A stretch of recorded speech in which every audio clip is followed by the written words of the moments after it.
ஓம் ஸ்ரீ கிருஷ்ணாய பரமாத்மனே நமஹ. பகவான் ஸ்ரீகிருஷ்ணர் அர்ஜுனனுக்கு அவன் கடமையிலிருந்து ஏன் விலகக்கூடாது, விலகினால் எப்படிப்பட்ட பின் விளைவுகள் ஏற்படும் என்பதை தெளிவாக பொறுமையாக உபதேசித்துக் கொண்டிருக்கிறார். உணர்ச்சி வசப்பட்டு நாம் எடுக்கின்ற ஒரு முடிவு எப்படிப்பட்ட பின் விளைவுகளை ஏற்படுத்தும் அர்ஜுனன் விஷயத்துல சொல்கிறார். பயாத்ரணாது பரதம் மம்ஸ்யந்தே த்வாம் மஹாரதாஹ ஏஷாம் சத்வம் பகுமதஹ பூத்வா யாஸ்யசி லாகவம்.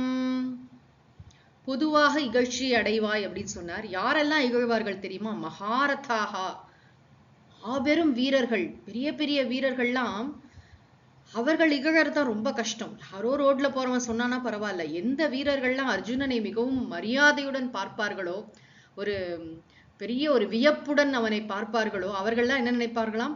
பயாத், பயந்து போயிட்டான். பீஷ்மர், துரோணர் இவர்களெல்லாம் எதிர்த்து போரிட முடியாது என்று இவனுக்கு பயம் வந்து விட்டது. அதனால ரணாத் உபரத்தம், ரணாத்னா போர்க்களத்திலிருந்து, உபரத்தம் பின்வாங்கி விட்டான் என்று இப்படி துவாம் உன்னை பற்றி மம்சியந்தே நினைப்பார்கள். வீரர்கள்லாம் என்ன நினைப்பார்கள் தெரியுமா? நீ இப்ப பாசத்துல அப்படியே திக்குமுக்காடி போயிருக்கேன்னு நினைக்க மாட்டாங்க. உனக்கு பயம் வந்துடுச்சு அப்படின்னு நினைப்பாங்க. இது எப்பேற்பட்ட ஒரு அவமானம் அர்ஜுனா.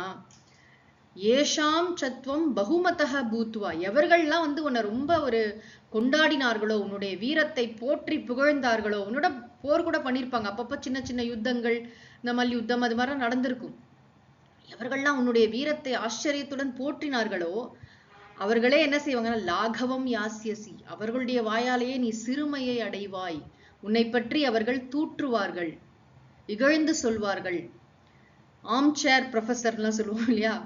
சும்மா வாயால பேசுவான், அப்படி இப்படிமான பயம். போர்க்களத்திற்கு வந்தால் அவன் சரியான தொடை நடுங்கி, அவனுக்கு போர் செய்யற சாமர்த்தியம்லாம் இல்லை என்று மகாரதர்கள் பேசுவார்கள். இதை விட ஒரு அவமானம் வேணுமா அர்ஜுனனுக்கு? ஏன்னா போர் என்பது அவர்களுக்கு எப்படிப்பட்ட ஒரு விஷயம். ஒரு சத்திரியனுக்கு, அர்ஜுனன் மாதிரி ஒரு வீரனுக்கு அந்த கடந்த காலம் எப்படிப்பட்டதாக இருந்திருக்கு. இத்தனை வருஷம் காட்டுல இருந்திருக்கும், திரௌபதி இவ்வளவு கஷ்டப்பட்டிருக்கா, பீமர், தர்மபுத்திரர் இவர்களை பற்றியெல்லாம் நினைக்கிறத விட்டுட்டு அர்ஜுனன் இவ்வளவு நேரம் ஒரு பிரலாபம் செய்தானே, புலம்பினானே.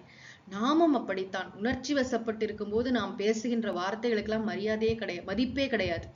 என்ன வேணாலும் உளருவோம். அப்படி நம்ம உணர்ச்சி வசப்பட்டிருக்கும் பொழுது நாம் எடுக்கின்ற முடிவுகள் எதுவுமே சரியானதாக, தெளிவானதாக இருக்காது. இமோஷனலா பேசும்போது வாய்க்கு வந்ததெல்லாம் சொல்லுவோம். அப்படிப்பட்ட மனநிலையில் தான் அர்ஜுனன் இவ்வளவு நேரம் பேசியிருக்கான். அதனால பகவான் அவனை நிதானமாக சிந்திக்கும்படி செய்கிறார். அவனோட ஸ்டேச்சர் என்ன? அர்ஜுனா, நீ யாரு? எங்க நின்றுட்டு இருக்க? உன்னோட வேலை என்ன? அப்படி உலுக்கி விடுறார் அவனை. பெரிய மாவீரர்கள்லாம் உன்னை இகழ்வார்கள். இதே விஷயம்தான் முந்தின ஸ்லோகத்துல பார்த்த விஷயத்தை இங்க ஸ்பெசிபிக்கா சொல்றார். மகாரதாகா, மாபெரும் வீரர்கள்லாம் உன்னை இகழ்வார்கள் அர்ஜுனா. யாரெல்லாம் உன்னை போற்றி புகழ்ந்தார்களோ, உன்னுடைய வீரத்தை பற்றி, அந்த காலத்துல பாத்தீங்கன்னா பாட்டெல்லாம் எழுதுவாங்க இல்லையா? வீரர்களை பற்றி பாடல்கள்லாம் ஒலிக்கும். எங்க பார்த்தாலும் அந்த வீரன் எங்க போனாலும் அவனை பத்தி ஒரு புகழ் மொழிகள்லாம் கேட்டுட்டே இருப்பாங்க. அதெல்லாம் போயிடும் அர்ஜுனா. அப்புறம் நீ எங்க போனாலும் உன்னை பற்றி இகழ்ச்சியும் சிறுமையும் நிறைந்த வார்த்தைகளைத்தான் கேட்க வேண்டி இருக்கும்.